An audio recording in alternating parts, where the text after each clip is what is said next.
The way we stumbled into this one was I was in Wales with our dressage trainer this summer, and somebody showed up with this 13-year-old, 14-year-old boy, and they said, oh, you know, he's on the spectrum and all he wants to do is watch these violent video games. And we're really worried about this, and you know, we wanted to get in nature and da da da da da. And I said, well, yes, okay, but where he's at is the video games. So tell me more about those video games. Well, we don't like them, they're really violent. Okay, well, we've established that, but is there a theme? Okay, so are they sword and sorcery? Are they medieval? Are they fantasy? Are they Star Wars? Are they... oh, it's World War II. Okay, so it's World War II, so he's interested in World War II. Okay, that's interesting. What is it about? Is there anything obsessional? Does he talk about the video games when he's not playing them?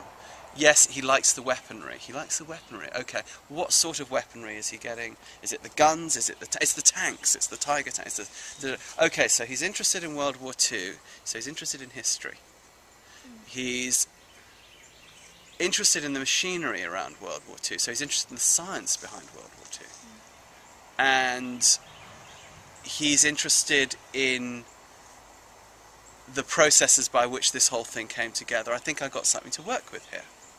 Okay, so we put him up on the, and I'll just sort of mime it, we put him up on the horse, and we went through all the sensory work first, which I'm going to show you tomorrow, which tends to be what we actually do first. And in a normal training, we do that stuff before we get to this stuff. It's just that we're worried about the weather today. We're going around, and I said, okay, pick a letter from the dressage letters that are up here. We're heading towards M. I see M. Can you tell me a battle, a major battle in World War II that began with M? Battle of Medway, he said. Perfect. Let's go to that. I knew what that was. Battle of Medway, War in the Pacific.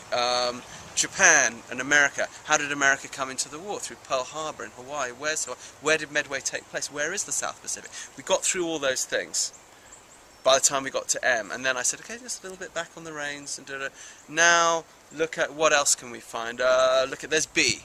Okay, tell me a major battle from World War II, maybe that's on the video games that you're playing, that begins with B. So Battle of the Bulge. Perfect, let's go towards that. Just open your hand a little bit, let's talk about the Battle of the Bulge. And I'm long-lining behind. What was the Battle of the Bulge? He said, well, I'm not entirely sure. I think it was the Americans. I said, yes, it's right. You're right. So we were getting into a dialogue. It was after the Allies had invaded France and they were pushing through to Germany. The Germans pushed back. And actually, B for Belgium. It happened in Belgium. They pushed back and they made a bulge in the line back towards the way that the Allies were coming. And they had this really specific weapon that they unleashed at that point, a secret weapon. He goes, oh, I know what that was. That was the Tiger tank. Great. What was the Tiger? So he told me all the properties of the Tiger tank. We got to B.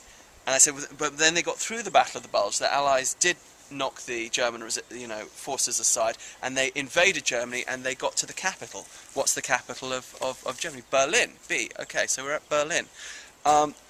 So then the war was effectively over in Europe, and the Russians came in from the other side. Okay, but it was still going. We started with Medway. There was a triple axis, right? It was who was it? It was Germany, it was Italy, and it was Japan. So the Italians had given up by then, the Germans had been defeated, but Japan was still going on. I see a letter over there that explains why Japan ended up surrendering. He said H, Hiroshima. Perfect, we went to there. So now we're at the end of World War II.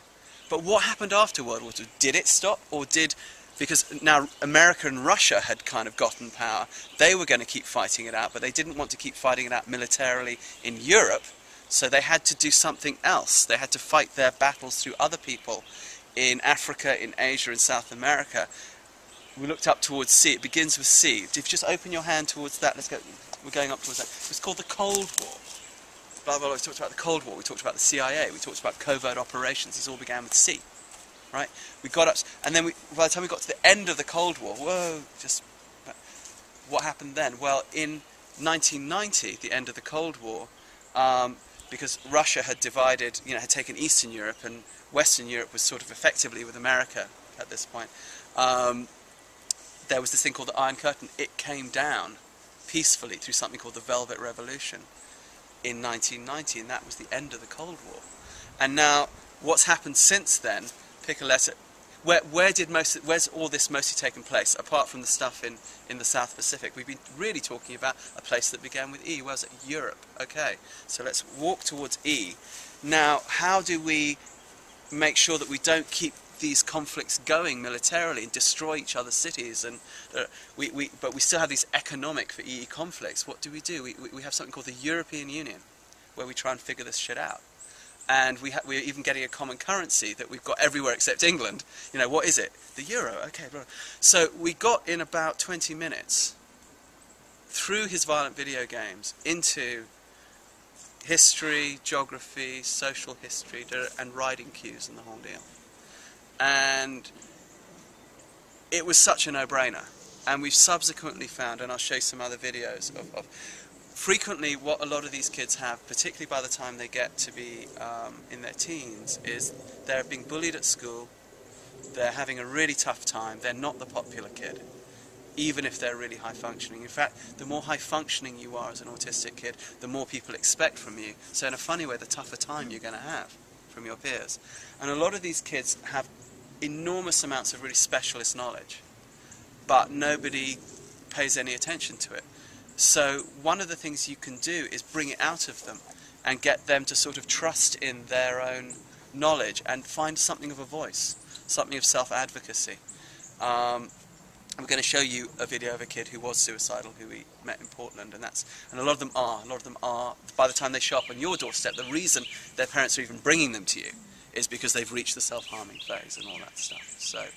So a lot of it's about trying to bring out and show interest in what they're interested in. And if you don't know about it, find out the day before, do a Google, have it on your handheld, and talk to them about it, even if it doesn't interest you at all. I'm not interested in aeroplanes, but if you came to me, I would make sure I knew something about aeroplanes before you walked through the door. Okay, so he's going to get up now.